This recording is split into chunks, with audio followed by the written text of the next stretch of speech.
حضرت سیدنا سکندر ذوالقرنین رضی اللہ تعالیٰ عنہ نے جب سفر کیا تو آپ اس مقام پر پہنچے جہاں سے سورج مغرب ہوتا ہے،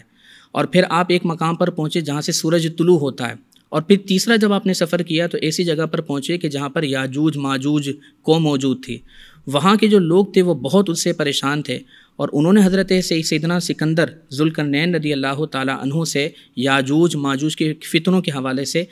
شکایت کی اور گزارش کی کہ آپ ہماری مدد کریں، صحیح، تو ہم آپ کو مال دیں گے۔ قرآن میں آیا قالوا یا ذوالقرنین، وہ کہتے ہیں کہ اے ذوالقرنین ان یاجوج و ماجوج مفسدون فی الارض، کہ یاجوج اور ماجوج یہ زمین میں فساد کرنے والے ہیں، تو آپ ہماری مدد کریں تو ہم آپ کو مال دیں گے۔ تو حضرت سکندر ذوالقرنین رضی اللہ تعالیٰ نے فرمایا کہ اللہ نے مجھے مال دیا ہے، جو اللہ نے مجھے دیا ہے وہ کافی ہے، البتہ تم افرادی قوت سے میری مدد کرو۔ چنانچہ حضرت سیدنا سکندر ذوالقرنین رضی اللہ تعالیٰ عنہ نے ایک دیوار کھدوائی، آپ نے زمین کی پہلے کھدائی کروائی اور اتنی کھدائی کروائی کہ پانی نکل آیا، اور پھر آپ نے اس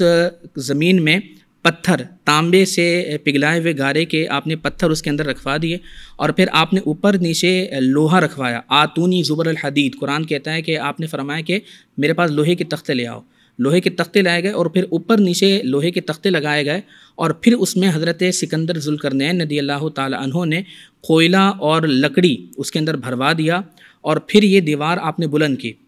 یہاں تک کہ بالکل جب پہاڑ تک وہ پہنچ گئی، پھر دوبارہ آپ نے اس میں پگھلا ہوا تانبا ڈال کر اس کو مضبوط کیا۔ اب یہ جو یاجوج ماجوج ہے یہ یافس بن نوح کی اولاد میں سے ہیں، یہ انتہائی قسم کے وحشی درندہ صفت انسان ہیں کہ جب یہ موسم بہار میں نکلتے تو پوری پوری کھیتیاں اور سبزہ کھا جاتے، یہاں تک کہ جانوروں کو کھا جاتے، یہاں تک کہ حشرات الارض کو کھا جاتے۔ اب جب یہ دیوار قائم ہو گئی تو اب یہ روزانہ دیوار کو توڑنے کی کوشش کرتے ہیں، تو جب یہ دیوار توڑتے ہیں اور پھر جب سورج کی کرن ان کو نظر آنا شروع ہوتی ہے تو ان کا سردار کہتا ہے کہ اب ہم کل آ کر اس کو توڑیں گے۔